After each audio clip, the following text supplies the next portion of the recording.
কাউগাছির নীলতলায় জগদীশ মিত্রের বাগানে শতাব্দী প্রাচীন 15টি গাছ কেটে ফেলার ঘটনায় সরব অর্জুন সিং।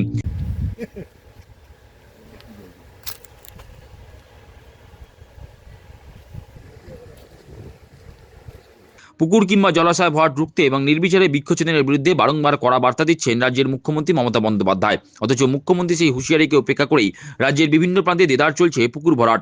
পাশাপাশি ভারতীয় বন আইন এবং বন সংরক্ষণ আইনকে বুড়ো আঙুল দেখিয়ে নির্বিচারে চলছে বৃক্ষছেদনও। এবার জমি হাঙড়দের থাবা শ্যামনগর বাসুদেবপুর থানার জগদ্দল বিধানসভা কেন্দ্রের অধীনস্থ কাউগাছি 1 গ্রাম পঞ্চায়েতের 3 নম্বর সংসদের নীলতলায়।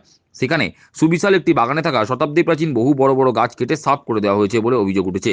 শুধু তাই নয়, বাগানের দেওয়ালে ছোট বড় প্লটে জমি বিক্রি বিজ্ঞপ্তিও লাগানো হয়েছে। এই সুবিশাল বাগানটি জগদীশ মিত্রের বাগান হিসাবেই এলাকায় পরিচিত।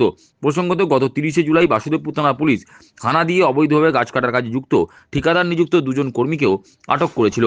যদিও ফের ওই জগদীশ মিত্রের বাগানে শতাব্দী প্রাচীন বহু গাছ কেটে ফেলা হয়েছে। সূত্র বলছে, মধ্যমগ্রামের বসুনগরের বাসিন্দা Ruma Ghosh Barrackpore forest range office থেকে গাছ কাটার অনুমতি নিয়েছেন। গাছ কাটার পরিবর্তে তিনি উক্ত ফরেস্ট রেঞ্জ আধিকারিকদের গাছ রোপণের প্রতিশ্রুতি দিয়েছেন। অভিযোগ, ফরেস্ট রেঞ্জ অফিসের অনুমতি নিয়েই ইতিমধ্যেই ওই বাগানে থাকা 15টি আম গাছ সহ 3টি নারকেল এবং একটি জাম গাছ কাটা হয়েছে।